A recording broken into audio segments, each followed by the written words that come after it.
The so-called clock at Irving MacArthur, the Pope in the United States, and the dance team brawl in North Texas. It is all in your viewer's voice. The Wilmer Hutchins Madison dance battle turned brawl inspired a lot of calls. You can clearly see that young lady hit that girl. Then they poured in after the sister and coach of the girl who appears to instigate it said this. If she necessarily hit her like people say she did, her hands would have went out. You see what I'm saying?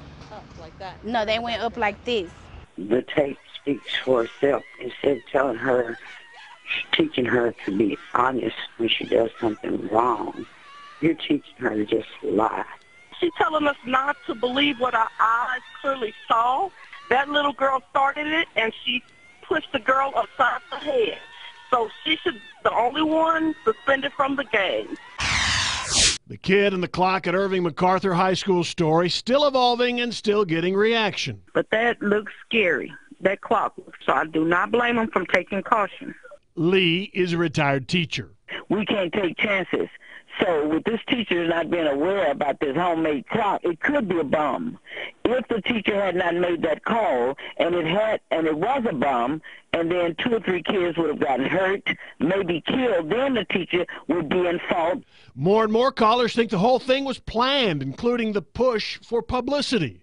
He knew exactly what he was doing. His father and them knew exactly what he was doing. I'm not buying it. And that's essentially what Ben Ferguson said Monday night. I agree with him. They knew it was going to cause a stink when they did it, and I think it's all BS.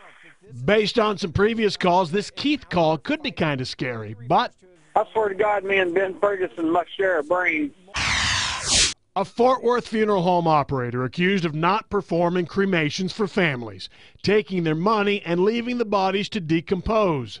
Dondre Johnson got 2 years, and callers weren't happy. Is this a joke? He only got 2 years for what he did, and that one woman still hasn't found her mother's remains.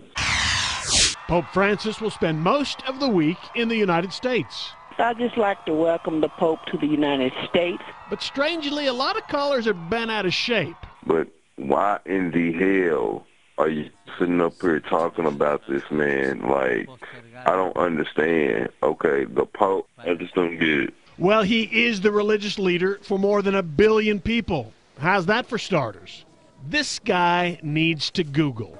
What does that dude Pope do for anybody? What does he do anyway? Why are you people all happy that he came to Dallas?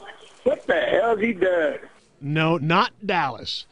Dude went on to ask the Pope to give him $50,000. Perfect, right?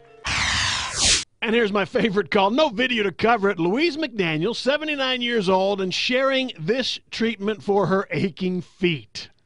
I discovered this morning, get you a piece of foil. If you can't rub your feet, piece of foil, and lay it in the floor on the shiny side. Put your medicine on that foil.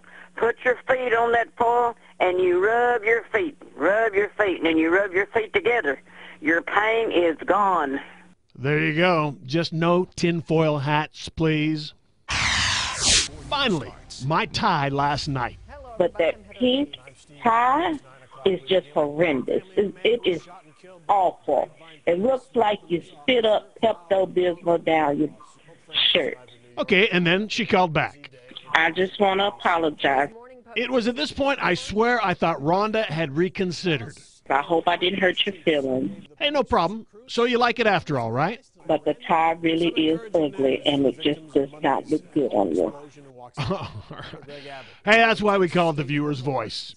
Pink Pepto-Bismol.